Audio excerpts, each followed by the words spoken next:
Hello everyone, how are you all? So today we are going to discuss about an apology for poetry by Sir Philip Sidney. Okay,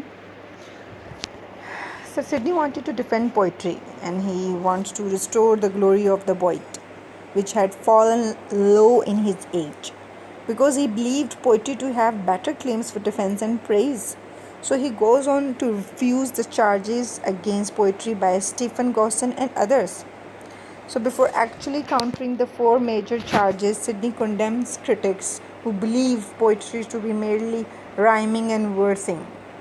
क्या critics क्या सोचते थे कि जो poetry है it's only a rhyming है, versing है, it's a mere waste of time, इसमें कोई फ़ायदा नहीं है, ठीक है. So different charges थे जिसके against उसने उन charges के against उसने बोला, उसने defend किया और उसने उसकी तारीफ़ की. So Sidney proceeds to counter the charges one by one. So first of all, we are going to discuss that the first charge against poetry was that poetry a mere waste of time. So he said no, the first charge against poetry is that a man may spend his time more fruitfully acquiring knowledge elsewhere than reading idle poetry. So Sidney ने ये statements जो है वो कहा कि no, there is no other branch of learning more fruitful than poetry. मतलब कि critics ने कहा कि ये तो वेस्टेज ऑफ टाइम है, बट सिडनी ने कहा कि नहीं, ये तो ब्रांच ऑफ लर्निंग है, ज़्यादा फ़ायदेमंद है, ठीक है. So it is poetry alone that teaches virtue and inspires man to very virtuous actions. कि ये पोइट्री ही है जो इंसान को एक किसी चीज़ से इंस्पायर करती है कि वो एक वर्चुअस एक्शंस कर सकें, ठीक है. So this dual purpose of teaching and moving is accomplished by poetry very effectively. So poetry ज़्यादा superior है to all the other branches of learning as it teaches us self knowledge. self knowledge हमें सिखाता है which can be used only not only for well being but also for well doing.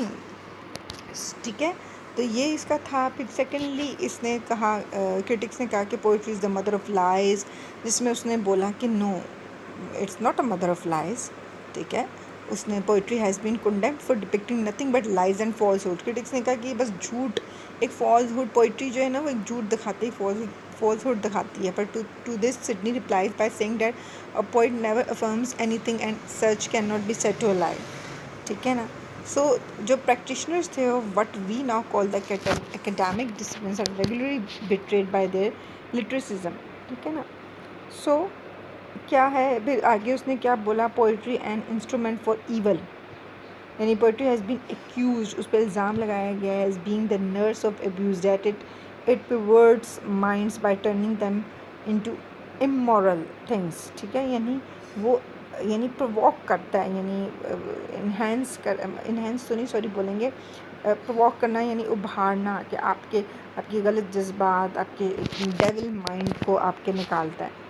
लेकिन Sydney ने argue किया कि that it is the base mind of certain poets which provokes them to write poetry depicting senses of lust and sexual licence. यानी Sidney ने ये argue किया कि कुछ इस तरह के पोइट्स होते हैं जो इस तरह की पोइट्री लिखें जो डिपिक्ट करे सेंसेस ऑफ लस्ट और different immoral things, but poetry in it self is noble. Poetry खुद बज़ाहिर एक अच्छी चीज़ है. वो पोइटर है, जो पोइट है वो गलत अगर लिख रहा है तो वो एक अलग बात है. सो वट उसने क्या कहा, it can not B corrupt nor can be it be the cause of any moral corruption. It is corrupt minds who corrupt the poetry.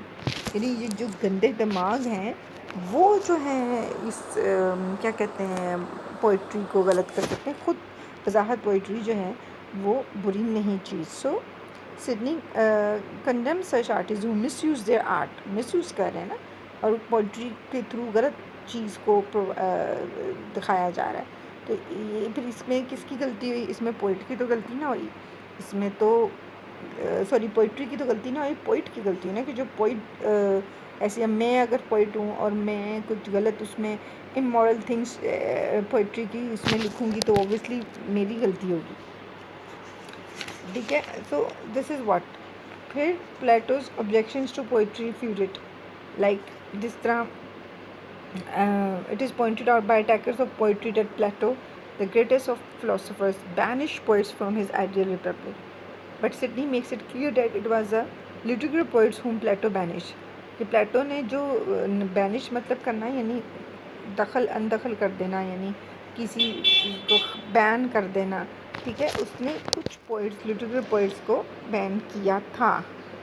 इसी तरह इन द एंड हम जाएंगे फॉल्स इन सिडनी आर्गूमेंट्स कि Sidney seems to have made an overstatement which he claims poetry as most fruitful from knowledge. He does not acknowledge the scope of sciences such as zoology, botany, astronomy, or physics, which led to the discovery of several truths in our modern world.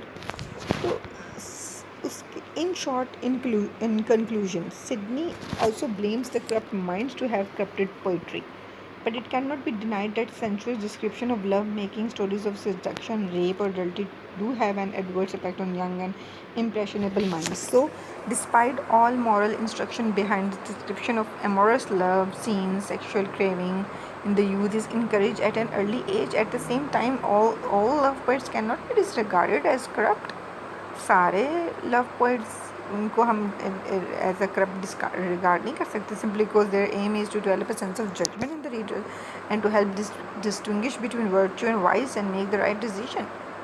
So poetry has a universal appeal, एक universal attraction है because of its contact and aesthetic appeal of its words and phrases. तो moral purpose जो है ना, और poetry is not to be understand, yet one may say that it should not be allowed to supersede the delight and beauty of the poetry. We may safely reverse the order by saying that function of poetry is to be delight and instruct.